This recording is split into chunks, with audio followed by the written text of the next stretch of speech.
E aí, pessoal, quanto tempo, né? Já faz uns meses assim que desde quando eu gravei o último vídeo pro canal de canal de futebol, né? Eu tava acabando meio que dando aquela trabalhada em um outro canal, um outro projeto meu, que era o projeto do Casos Lotéricos Games. Nem tem games no nome, é só Casos Lotéricos, eu acho, mas eu falava Casos Lotéricos Games porque Mano, cara, porque eu achava que era o nome, porque eu esqueci o nome que eu tinha colocado no canal. Enfim, acho que assim tá melhor. Acho que vocês viram. Hoje foi o melhor dia. Ontem, no caso, né? Mas. Melhor dia da vida de qualquer homem corintiano, qualquer pessoa corintiana no geral, foda-se. Olha aqui, mano, parece aquele cara lá do. Sei lá, mano. Nos orelhas não aparece assim. Caralho, caralho. Mas enfim, eu acho que foi um dia melhor dia da vida de qualquer pessoa. É, por causa que hoje foi um jogo da porra, velho. Foi um jogo da porra. A gente classificou da melhor maneira possível, cara. Acabei de ver o vídeo do Crozão aí. Crozão, se você estiver me vendo, ó. Vídeo muito foda. Eu não acompanhei, eu assisti o jogo. Assisti o jogo do começo ao fim. E eu nunca gritei tanto na minha vida com o Corinthians. Eu, geralmente, na minha casa antiga, que eu acomodei de casa, né? Eu acho que deu pra perceber o cenário. Na minha casa antiga, eu assistir os jogos geralmente era bem mais tarde e tal. E eu tinha que me segurar por causa que tinha um bebê, né? Tem um bebê ainda, né? Então eu não joguei no poço. Ainda não joguei no poço. Mas enfim, eu dei uma cuidada assim, né, na época e tal. E quando eu comecei o canal não. Do final do ano passado para o começo desse ano as coisas foram bem diferentes. Mas da metade desse ano pra cá tem tudo sendo um pouco melhor, pra ser bem sincero. Eu vou mostrar até uma coisa aqui pra vocês. Não sei se eu vou conseguir. Foda-se, eu não consegui, mas. Olha, vocês estão vendo isso aqui? Estão vendo esse cara aqui? Esse cara aqui? Eu não sei. E tá vendo esse cara? Essa imagem tá aqui desde 2000. Não, tá aqui desde quando a gente ganhou o Campeonato Paulista. Desde que a gente ganhou o Campeonato Paulista, eu fiquei obcecado pelo meu time. O Corinthians, ele me pegou assim e falou. Tipo assim, eu falo obcecado, eu já tava obcecado desde 2023, eu acho que foi quando eu comecei a voltar a acompanhar futebol de verdade, né? Eu comecei de uma maneira meio turbulenta, eu acho que eu já falei, comecei a acompanhar o futebol europeu, mas depois eu vi que, tipo, não tem a mesma coisa, cara. Não é a mesma coisa que o futebol brasileiro, viu? Tu pode falar que tem e tal, às vezes tem aquelas narração foda, tipo, o futebol é a arte do impossível e tal, mas tu assiste um Corinthians e Juventude lutando pelo rebaixamento, viado. Às vezes é mais engraçado, sabe? 2023 foi um ano muito turbulento pra mim. Quando eu voltei a acompanhar, o Corinthians estava indo muito mal, né? Começou tranquilo e depois foi decaindo com técnicos e técnicos e técnicos. E eu falei, pô, vou acompanhar isso, cara. Vou tentar ver isso. Eu comecei a acompanhar o Corinthians no começo do ano. Então eu tava acompanhando meio que Paulista e é, Brasileirão, porque eu acho que por causa da Copa do Mundo que eu teve em 2022, o Mundial foi atrasado e com o Mundial sendo atrasado, algumas competições foram atrasadas também aqui no Brasil. E quando eu vi, a gente tava tipo, indo muito mal assim no começo, cara. E o Roger Guedes aparecendo, o Roger Guedes, porra, todo mundo com aquela sensação, pô, esse cara vai ser ídolo, sabe? Porque eu acho, mas eu não vou falar num geral, mas a gente nunca teve um cara, minha opinião, tá? Não acompanhei Edilson, não acompanhei Marcelinho Carioca.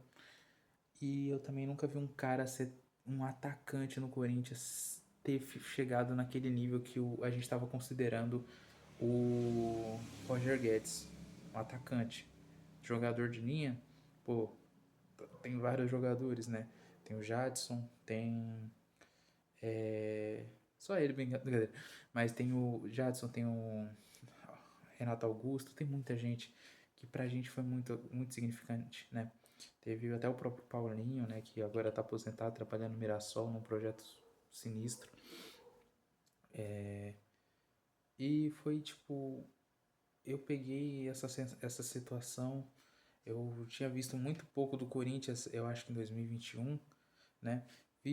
Vi tipo, menos ainda de 2022, eu não sabia nem o que estava acontecendo em 2022 e 2022 eu acho que o Corinthians ficou lá em cima com vaga na Libertadores e quando eu fui ver o Corinthians estava jogando com time reserva na Libertadores. Quando eu olhei eu ficava, pô, por que você tá fazendo isso com a melhor competição do mundo? Mas aí quando você assiste direito você entende. Não é só fazendo isso. É a nossa situação, sabe? Isso no M23.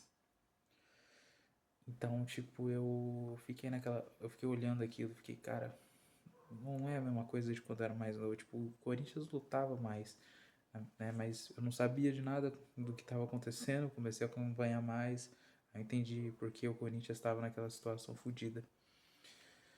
Aí veio 2024, o ano parecia que ia ser pior, por causa que a gente começa muito mal. A gente começa, tipo, realmente lá embaixo, cara. Acho que a gente tava até a metade do campeonato, até o final do primeiro turno, só apanhando. Não, a gente não. Eu acho que custou a gente ganhar duas partidas. De verdade. Custou muito a gente ganhar duas partidas. Pelo que eu lembro, assim, 2024, né? 2023 a gente porra. O pessoal fala muito mal do Luxemburgo. Eu não vou falar que ele é o foda, é o Luxemburgo que salvou o Corinthians. Porque quem salvou o Corinthians foi. Você talvez não queira assumir isso, mas o Gil, não completamente, mas ele deu uma alavancada assim. Alguns dos gols dele, a gente com certeza estaria em 2024 na Série B. Alguns gols. Não tô falando todos, alguns gols. O Romero também salvou a gente em 2023. A gente quase foi rebaixado, cara. Quem acompanhou sabe. O Romero, ele era assim, de nível de ídolo. E do nada estendeu pra cá, sabe? Tipo, ele não tá. Eu acho que ele não vai estar próximo de ninguém. É. Tipo, dos mais pica dos ídolos. Mas significativamente eu tenho certeza que ele é gigante. Eu me sinto muito mal em ver ele saindo agora, né? Pelo sentimento do que eu vi, do que ele fez pelo meu time. Porque eu sei que já tá na hora. Dói um pouco assumir isso, eu acho que para muitos de vocês, mas tá na hora. Né? Ele é um jogador que significa muito pra gente. Assim como o Cássio também foi. Falando agora de verdade do jogo de hoje, o Cássio do outro lado da gente, sabe? Tipo, ver o Cássio do outro lado no Brasileirão é uma coisa, sabe? Porque a gente não tá conseguindo jogar o Brasileirão. Então, tipo, não é tão relevante. Só que você vê uma final de Copa do Brasil, tem que enfrentar esse cara. Esse cara é foda, sabe? E eu ficava vendo e eu não sabia o que eu queria de começo. Tipo, o que eu queria de começo, tipo, vendo ele, parecia que eu ficava, porra, cara. Eu não quero ver ele se fuder, mas ao mesmo tempo eu não quero ver meu time perder pro Cruzeiro no final, numa semifinal, sabe? Falei, deve ter falado final sem querer, perdão. Mas numa semifinal perder pro Cruzeiro não dá, velho. A gente já chegou até aqui, sabe? Com o Flamengo foi a mesma coisa. Chegamos até contra o Flamengo e a gente perdeu. Mesmo tendo a capacidade de ganhar ano passado na semifinal, né? E eu acredito que a gente tinha a capacidade, a gente não ganhou por causa que é um time desgraçado, né, Flamengo? Vai tomar no seu cu. Enfim, o Flamengo. Flamengo não, né? Peraí. Pensei que tava no Zoom. Enfim, a consequência foi essa. Enfrentamos o Cássio, enfrentamos o Cruzeiro, enfrentamos o filho da puta do Gabigol. Faz agora, Gabigol. Agora tenta fazer esse aqui, ó. Tu não consegue, né, otário? Enfim. Quando a gente leva os dois gols, a minha sensação era de que não tinha mais nada. Eu não. Eu olhei e fiquei tipo. Não há nada que possa ser fazido. Mas aí a gente lá e leva o segundo gol. E eu olhando o carro no campo já com o Raniel e tal, Memphis e Yuri, eu fiquei, caralho, cara, vai ser assim de novo? Sabe? Aquele sentimento vai ser assim de novo? Tendo tudo. Porra, vencemos na casa deles, agora na nossa casa isso acontece, cara. Enfim, foi isso. Eu me senti muito mal. Mas aí, a lenda. O Deus ex-máquina do futebol brasileiro. Matheus Pirocão Bidu. Aparece e faz o show de mágica dele. O Matheus Bidu quase... Mano, o Matheus Bidu, ele foi o herói. Principal herói desse jogo. Foi o principal. Né? Claro, também tivemos o outro que também foi principal, que foi o Hugo, né? Nos pênaltis. E, porra, eu olhei todo momento nos pênaltis e falei, caralho, Hugo, faz. Faz o que você tem que fazer, porra. Faz o que você tem que fazer.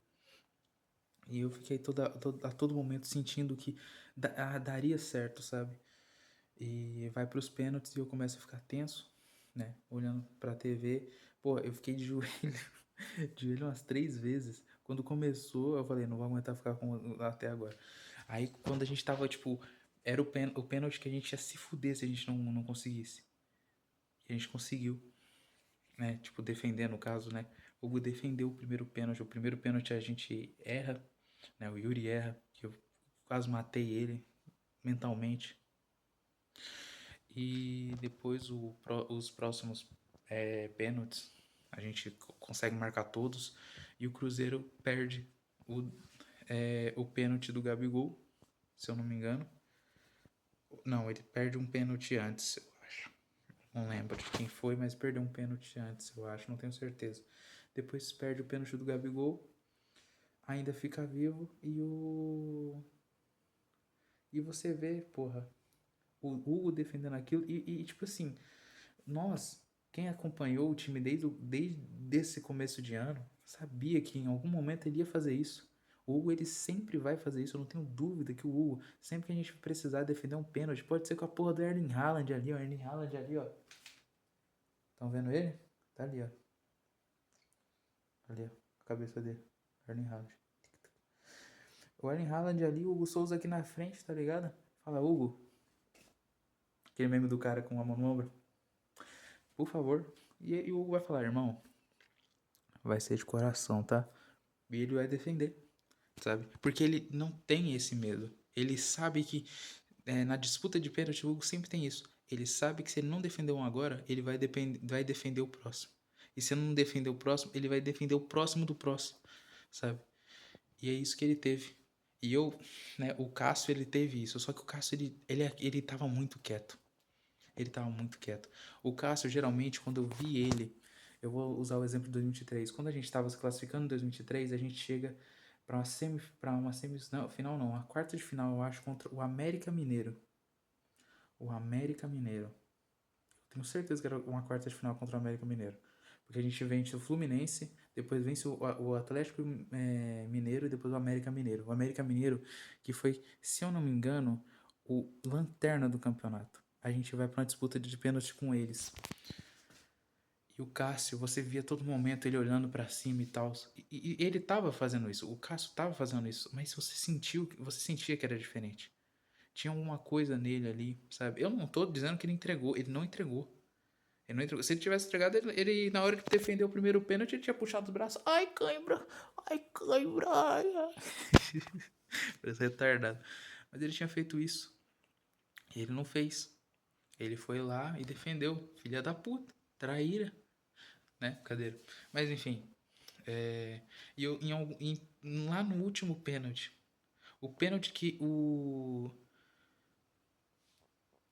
Breno Bindon ia bater, que foi o pênalti da classificação. Eu olhei para aquilo e falei, mano, eu acho que deveria ser o Hugo, velho. Meio que pra fazer aquele negócio ao final. Só pra acabar. Só pra acabar. Pra mostrar que agora a gente ainda tem. Agora a gente tem o Hugo, sabe? Talvez ele saia pro Milan porque ele é um cuzão. Mas pra mostrar que a gente tinha ele. E não foi, mas mesmo assim a gente classificou. E eu acho que foi melhor, porque se o Hugo vai lá e bate o pênalti e erra, a gente tá fudido. Se o Breno Bindon vai lá, bate o pênalti e faz, a gente tá aqui, que nem a gente tá agora. Se ele não fizesse, pô, tava linchando ele até agora lá. Mas enfim. Foi o jogo do ano pra mim. Eu espero que o Corinthians ganhe. Eu, como torcedor, eu sempre vou querer isso. Independente do jogo que seja. Pode ser o jogo, porra, final de Campeonato Paulista Júniors. Com o time titular do Corinthians passando sufoco com, sei lá, o time do Cariocas de SP. Foda-se. Ah, foda-se. Enfim, foi um dia foda, né? Foi um dia foda, foi a melhor sensação de hoje, né? Eu não chorei com o Paulista, mas deve ser por causa que eu não tive o mesmo impacto que eu tive agora. E agora eu chorei pra caralho, gente. O Hugo defende o primeiro pênalti. Gente, eu desabei, viado. Eu falei, não, agora vai dar essa porra. Porque quando a gente começa os pênaltis, a gente erra o primeiro, eu tinha certeza que ali ia acabar. Não tinha certeza, não. Mas eu fiquei com esperança, eu fiquei me remoendo por dentro. Eu falei, mano, a gente tá fudido. Mas vai acontecer alguma coisa. E acontece. Ele defende, eu explodo, eu choro pra caralho. A gente faz o último pênalti, classifica e eu desmontei. Não aguentava. Não aguentei. Esse jogo foi incrível. Eu acho que eu nunca entendi o que era essa Corinthians até hoje. Talvez você de outro clube aí. Ai, eu sou o Flamengo. Ai, eu torço pro Flamengo. Eu torço pro Flamengo. Talvez você esteja aí tipo, porra, ficando assim por causa de uma classificação pra final. Nem vai vencer. É, às vezes não vença mesmo, foda-se, mas eu tô sentindo que algo vai acontecer, sabe? A frase que o Memphis disse, supostamente, né, o Yuri Alberto passou isso, sobre a gente vai ganhar vários títulos, me pega muito, porque eu sempre quis ver muitos títulos, não do Corinthians, pra ser sincero, desde quando era pequeno, mas da seleção brasileira. E a única coisa que eu consegui ver a seleção brasileira ganhar é um tapa na cara dos argentinos, entendeu? Então, tipo, é uma sensação muito diferente você ver o clube que você ama muito fazer isso. E eu tenho certeza que a gente vai ganhar. Se a gente não ganhar, mano, isso me cheguei.